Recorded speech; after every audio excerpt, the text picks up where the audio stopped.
আসসালামু আলাইকুম। ক্লাস 5। দেখো, আগে ক্লাসে আমরা পশ্চিমবঙ্গের বেশ কিছু শহরের নাম এবং তাদের সম্পর্কে আলোচনা করেছিলাম, মানে সেই শহরের বিশেষ বিশেষ বৈশিষ্ট্যগুলো নিয়ে আমরা আলোচনা করেছিলাম, তাই তো। আর পশ্চিমবঙ্গের সবচেয়ে বড় শহর কলকাতা এবং সেটি হচ্ছে পশ্চিমবঙ্গের রাজধানী, এটাও আমরা জেনেছিলাম। আর বেশ কিছু শহর বলতে আমরা দেখো দার্জিলিং, জলপাইগুড়ি, আলিপুরদুয়ার, কোচবিহার, রায়গঞ্জ, বালুরঘাট, ইংলিশ বাজার, বহরমপুর, সিউড়ি, কৃষ্ণনগর, বর্ধমান, বাঁকুড়া, পুরুলিয়া, মেদিনীপুর, তমলুক, হাওড়া, চুঁচুড়া, বারাসাত, আলিপুর, কলকাতা, এইসব শহরগুলো নিয়ে আলোচনা করেছিলাম। মানে এইসব শহরগুলো, সেই শহরগুলো কোন জেলায় অবস্থিত এবং তাদের বিশেষ বিশেষ বৈশিষ্ট্য কি, মানে এখানে কি কি জিনিস আমরা দেখতে পাই, আর এখানে কিসের জন্য, মানে এই অঞ্চলটি কিসের জন্য বিখ্যাত, এই শহরটি কিসের জন্য বিখ্যাত, সেগুলো আমরা আলোচনা করেছিলাম, তাই তো। তো এই শহরগুলি ছাড়াও পশ্চিমবঙ্গের আরো বেশ কিছু শহর রয়েছে যেগুলো আমরা আগের দিন আলোচনা করিনি, তবে সেই শহরগুলোর নাম আমরা জানি, অনেকেই আমরা এই শহরগুলোর নাম জানি।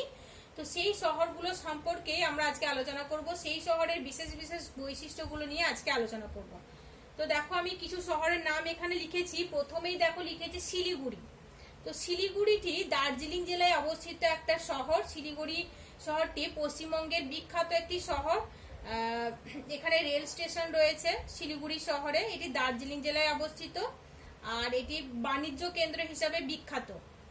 আর এটি দার্জিলিং জেলার দক্ষিণ দিকে অবস্থিত আর পার্বত্য অঞ্চলে অবস্থিত এই শহরটি। এখানে উত্তরবঙ্গ বিশ্ববিদ্যালয় রয়েছে, এখানে ইঞ্জিনিয়ারিং কলেজ রয়েছে, মেডিকেল কলেজ রয়েছে। তো এটা হলো শিলিগুড়ি শহরের বিশেষ বৈশিষ্ট্য। এরপর রয়েছে দেখো কালিম্পং।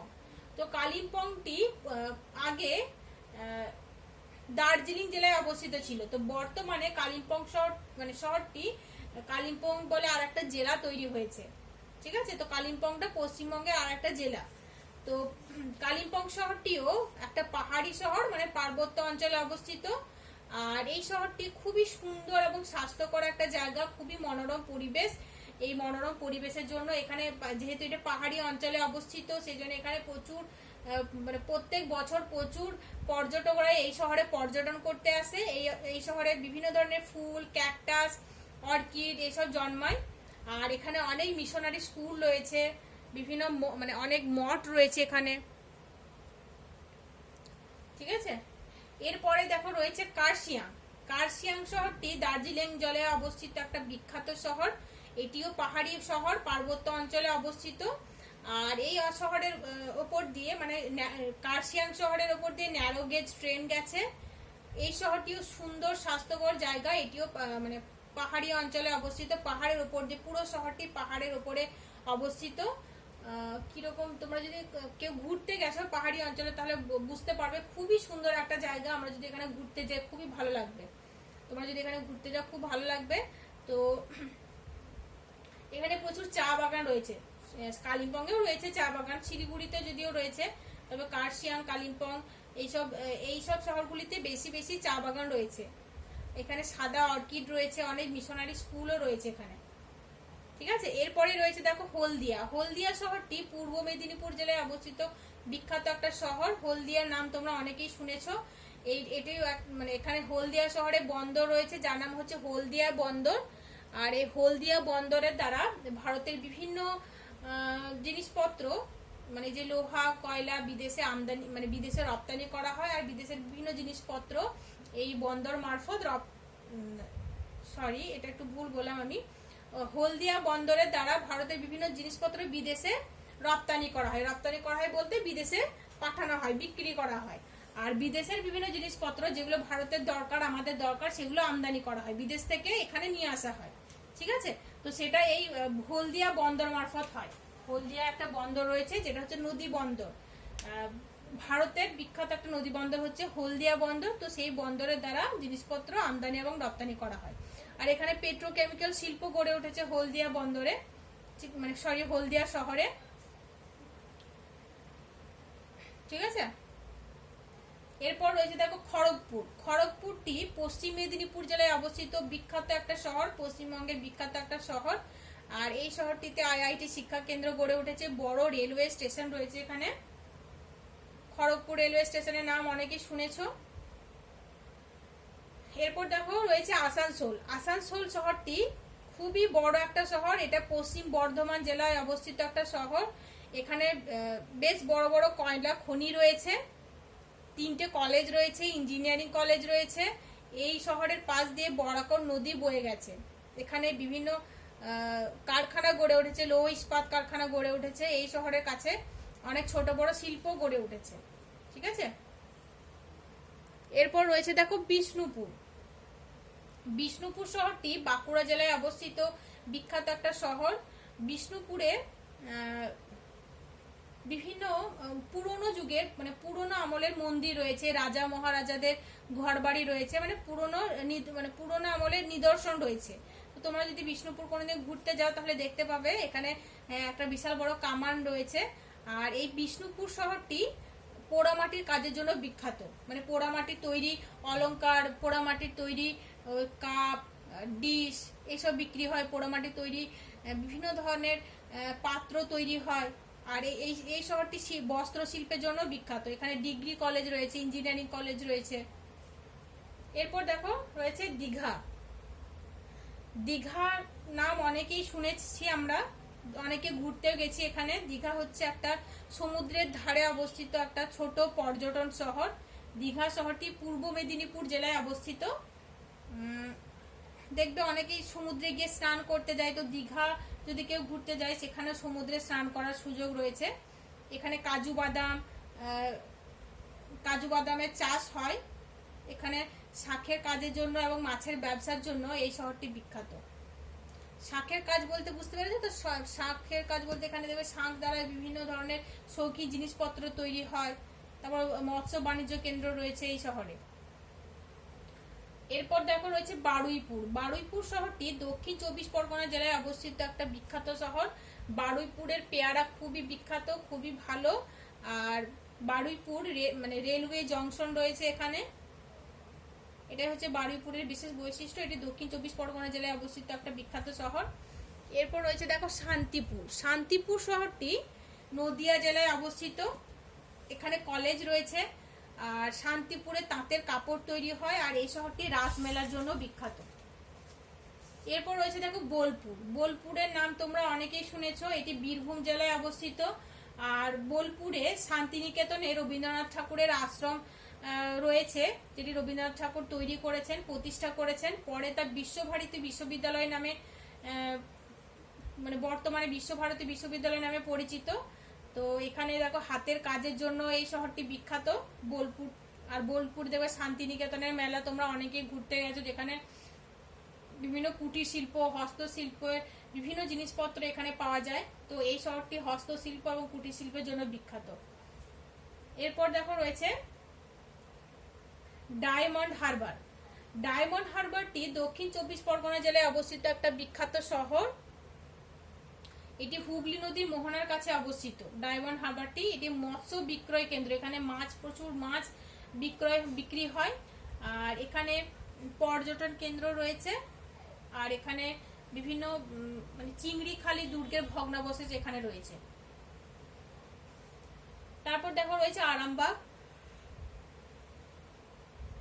আরামবাগ শহরটি হুগলি জেলায় অবস্থিত একটা শহর।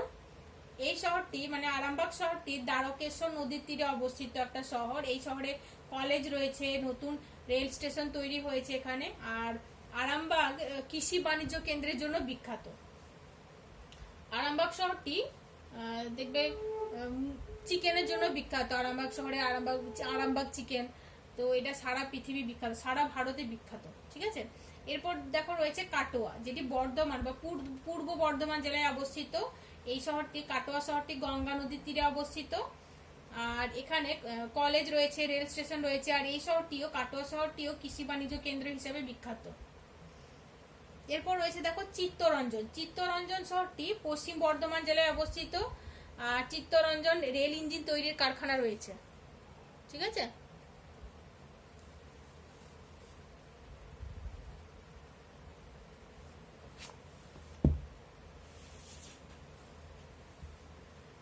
এরপরে রয়েছে দেখো ডানকুনি। আমি এই দিকটা মুছে দিচ্ছি যেহেতু এটা হয়ে গেছে, এখানে মুছছি, এদিকে লিখছি ডানকুনি। ডানকুনিও পশ্চিমবঙ্গের বিখ্যাত একটা শহর, তোমরা অনেকেই নাম শুনেছো নিশ্চয়। ডানকুনি হুগলি জেলায় অবস্থিত একটা শহর, ঠিক আছে? কোন জেলায়? হুগলি জেলায় অবস্থিত একটা শহর। আর এই শহরে গুরুত্বপূর্ণ রেলওয়ে স্টেশন রয়েছে, এখানে কোল কমপ্লেক্স আর দুধ সংরক্ষণ কেন্দ্র রয়েছে। এরপরে রয়েছে দেখো কল্যাণী। কল্যাণী শহরটি নদিয়া জেলায় অবস্থিত। আর এই শহরটি, কল্যাণী শহরটি পরিকল্পিত একটা শহর। পরিকল্পিত বলতে মানে পরিকল্পনা মাফিক তৈরি করা হয়েছে এই শহরটি। এখানে মেডিকেল কলেজ রয়েছে, বিশ্ববিদ্যালয় রয়েছে, কৃষি বিশ্ববিদ্যালয় রয়েছে, তারপর বিভিন্ন শিল্প কারখানা রয়েছে এখানে। এরপর হচ্ছে দেখো নবদ্বীপ। নবদ্বীপ শহরটি নদিয়া জেলায় অবস্থিত। নবদ্বীপের নাম তোমরা অনেকেই শুনেছ। এটি ভাগীরথী এবং জলঙ্গি নদীর মিলনস্থলের তীরে অবস্থিত একটা শহর। নবদ্বীপ শহরটি তাঁত শিল্পের জন্য বিখ্যাত। এখানে কলেজ রয়েছে, রেল স্টেশন রয়েছে এখানে। আর এই শহরটি হচ্ছে শ্রী চৈতন্য দেবের জন্মস্থান, ঠিক আছে? তো তোমাদের এরকম কোশ্চেন আসতে পারে যে নবদ্বীপ শহরের বিশেষ বৈশিষ্ট্য লেখো, এরকমও আসতে পারে। বা তোমাদের এরকম কোশ্চেন আসতে পারে যে শ্রী চৈতন্য দেবের জন্মস্থান কোথায়। এরপর দেখো ঝাড়গ্রাম। ঝাড়গ্রাম বর্তমানে পশ্চিমবঙ্গের নতুন একটা জেলা। তো আগে ঝাড়গ্রাম শহরটি পশ্চিম মেদিনীপুর জেলায় অবস্থিত ছিল। তো ঝাড়গ্রাম বলে এখন বর্তমানে নতুন একটা জেলা তৈরি হয়েছে। তো এই ঝাড়গ্রাম শহরটি পশ্চিমবঙ্গের বিখ্যাত একটি শহর। এখানে রেল স্টেশন রয়েছে, এখানে রাজবাড়ি রয়েছে, কলেজ রয়েছে, তারপর ডিয়ার পার্ক রয়েছে। এরপর হচ্ছে দেখো দুর্গাপুর। দুর্গাপুর নাম শুনেছো অনেকে নিশ্চয়ই। দুর্গাপুর শহরটি পশ্চিম বর্ধমান জেলায় অবস্থিত একটা শহর। এই শহরটি, দুর্গাপুর শহরটি পরিকল্পিত একটা শহর। এটি লৌহ ইস্পাত শিল্প কেন্দ্র রয়েছে, এখানে তাপবিদ্যুৎ কেন্দ্র রয়েছে, ইঞ্জিনিয়ারিং কলেজ রয়েছে। দুর্গাপুর শহরের পাশ দিয়ে বয়ে গেছে দামোদর নদ, ঠিক আছে?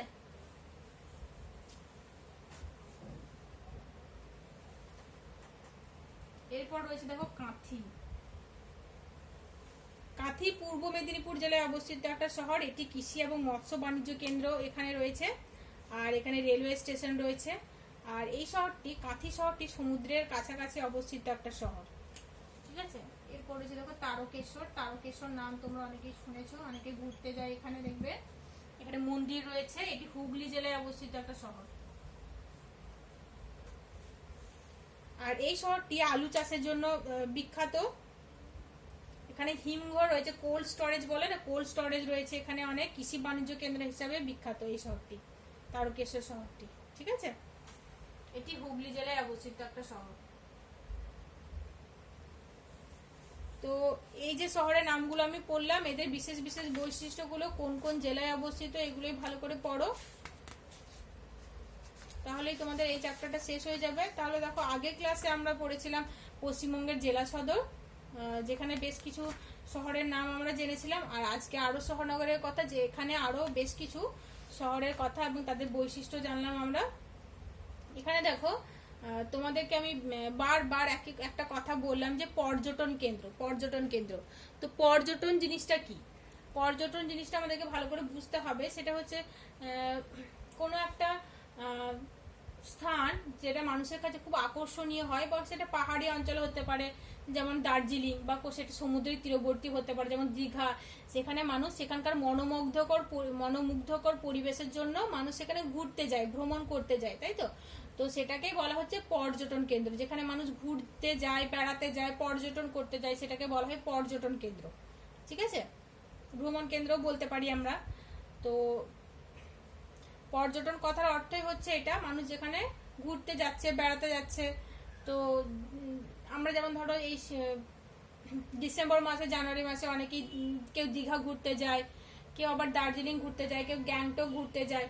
তো এটাকে বলা হয় ভ্রমণ করতে যাওয়া বা পর্যটন করতে যাওয়া। আর যেখানে আমরা ঘুরতে যাচ্ছি সেটাকে বলা হচ্ছে পর্যটন কেন্দ্র, ঠিক আছে?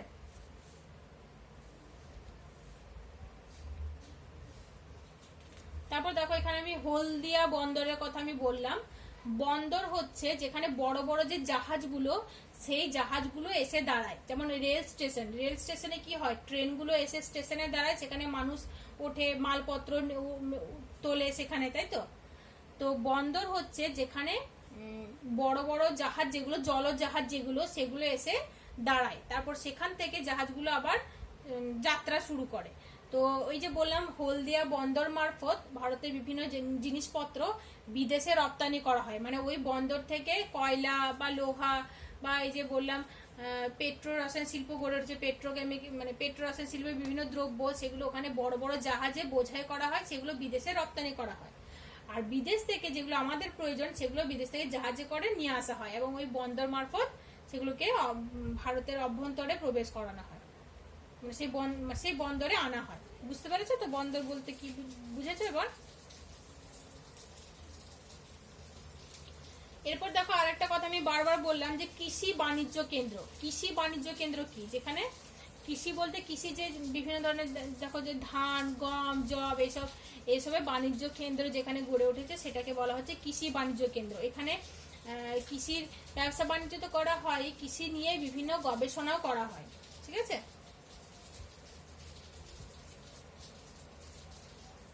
এরপর দেখো আমি বললাম মৎস্য বিক্রয় কেন্দ্র বা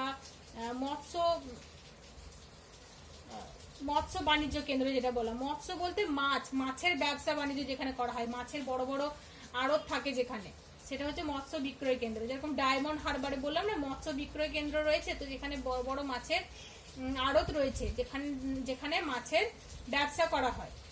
ঠিক আছে।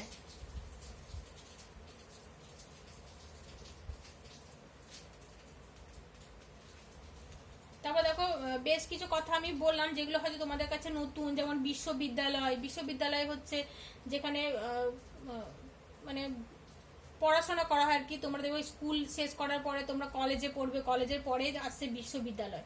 তো এরকম বিশ্ববিদ্যালয়, এই যে শহরগুলো আমি বললাম, সেই সব শহরে এরকম বিশ্ববিদ্যালয় রয়েছে। তারপর দেখো আমি বললাম দুর্গাপুর শহরে লৌহ ইস্পাত শিল্প কেন্দ্র গড়ে উঠেছে। লৌহ ইস্পাত শিল্প কেন্দ্র হচ্ছে যেখানে লোহা এবং ইস্পাতের, মানে লৌহ ইস্পাত তৈরি হয়, মানে এখানে লোহা এবং এর সঙ্গে তামা এসব মিশিয়ে ইস্পাত তৈরি করা হয়। ঠিক আছে। তো সেই লৌহ ইস্পাত থেকে বিভিন্ন ধরনের যন্ত্রপাতি, ছুরি, কাঁচি, ব্লেড, এছাড়াও আরো অনেক অনেক ধরনের যন্ত্রপাতি তৈরি করা হয়। হাতা, খুন্তি, তা এছাড়াও মানে লোহা এবং ইস্পাতের তৈরি যে বিভিন্ন ধরনের যে যন্ত্রপাতি, বিভিন্ন ধরনের জিনিসপত্র, যেগুলো আমরা দৈনন্দিন কাজে ব্যবহার করি, রান্নার কাজে ব্যবহার করি, বা এছাড়াও আরো অনেক লোহার ব্যবহার তোমরা জানো, তো সেই সব জিনিসপত্র তৈরি করা হয়। তারপর দেখো বলেছে দুর্গাপুরে তাপবিদ্যুৎ কেন্দ্র রয়েছে। তাপবিদ্যুৎ কেন্দ্র হচ্ছে কয়লা পুড়িয়ে যেখানে বিদ্যুৎ উৎপাদন করা হয়, তো সেরকম তাপবিদ্যুৎ কেন্দ্র দুর্গাপুরে গড়ে উঠেছে। ঠিক আছে। তো এই চ্যাপ্টারটা তোমাদের শেষ হয়ে গেল। তোমরা ভালো করে পড়বে। যদি তোমরা কোনো কিছু বুঝতে না পারো, তাহলে আমার সঙ্গে অবশ্যই কন্ট্যাক্ট করবে। ঠিক আছে। আসসালামু আলাইকুম।